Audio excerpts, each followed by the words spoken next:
later on in the year, I was back in Colombia and going to some waterfalls in Jardín, in Antioquia, and exploring there and seeing the life in Medellin as well. Just going around a little bit, just to experience the life more so than full-on exploring, I suppose. And then I was back in Japan, went up to a mountain called Mount Myogi, which is known for being quite dangerous. It's like one of those Chinese paintings with these mountains like this, these peaks like that, and you get up there and you have to almost climb vertically over these stone peaks and then climb. They've even got some chains there as well that you need to pull yourself up on to get up there. And I went all around there, and there was warnings for bears there as well. I think there's quite a few bears that are around, but I was fortunate enough to not see any. So Mount Tanigawa, it is in a place where two weather systems meet. So in winter, they smash together and dump meters of snow in one hit on this mountain, and it's known for being quite deadly.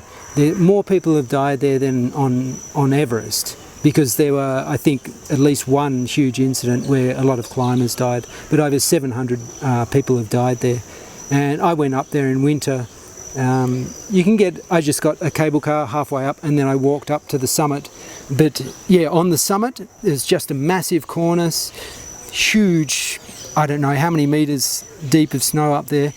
And I was taking photos and looking down, and I could have fallen at any stage, or the cornice could have collapsed, or it could have fallen into the snow at any point.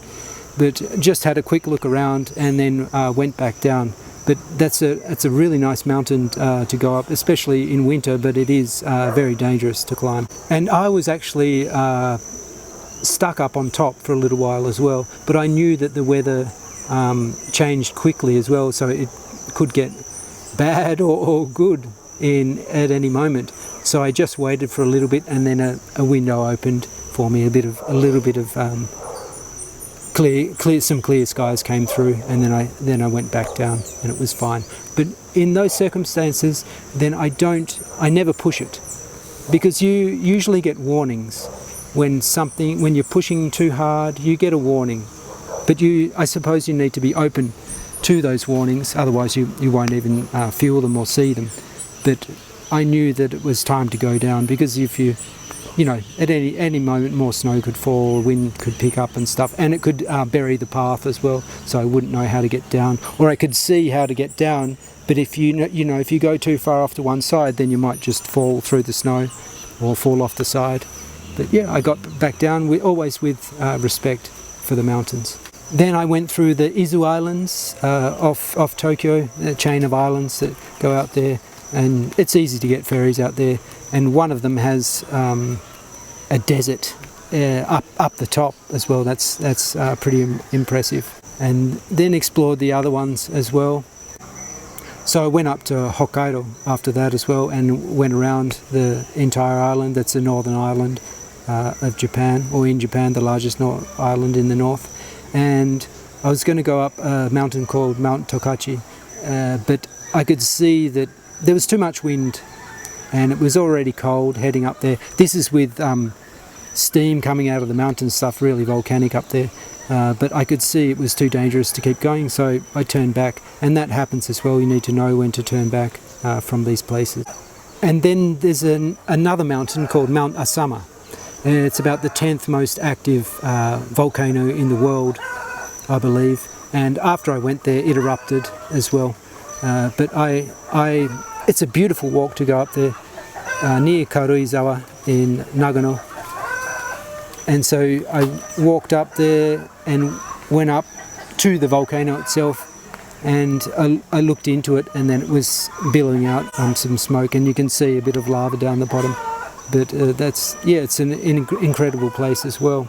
Then after that, I went down to Okinawa and to a place called Zamami Island, and just explored down there as well. And then I went to see my friend in Western Australia, a good friend who was my next door neighbour, and we spent a lot of time together. my best friend, the best next door neighbour. Spent a lot of time exploring and doing experiments and doing all these things when we were little. But anyway, he was living in Western Australia at the time, and I went over to see him, and we went down to a place called Wave Rock. It's a rock shaped like this, and it goes along for 50 metres or more, I think, but it's like a frozen wave. And went down to the coast, further down the coast, and just explored around again a bit in Western Australia, not too much, just to have a look really. And then with some good luck with getting my tickets to Colombia, then I had quite a lot of miles built up. But I didn't think it was that much. But I worked out that if I put them in correctly, like in a particular way, I could get to Guam, Micronesia and Palau. But you needed to put in the exact days because there aren't flights on every day. But when I did that, then it was only going to cost me $40 more to go there. So I did that.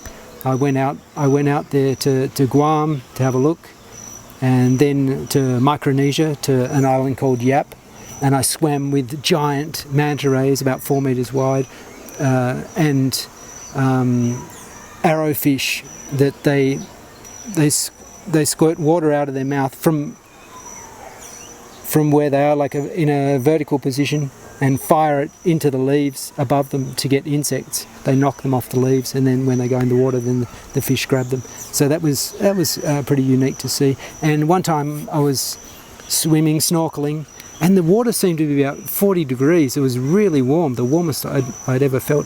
Big schools of fish going around, and even a shark came right up to me and then went away. And I was out at one point. I could feel something next to me, and then I looked beside me, and there was a turtle just swimming, and then it looked at me slowly, and then it slowly went off into the blue abyss, and it was just a beautiful little moment there. And so after that I went to Palau, which is an incredible place. Beautiful if you like nature, and they've got something called the Jellyfish Lake as well, where you can dive in and you swim with jellyfish. That they're stingless, so you don't have to worry about that. But it's quite an incredible experience, and a lot of people go there for diving. These people who dive around the world, that's one of their prime locations to go. And so I explored a bit around Palau and got a kayak as well, and went out when there was a storm too, just kayaking around and going into the caves, because there's limestone caves that you can go into and stuff with a kayak. And then I went back to Japan after that again.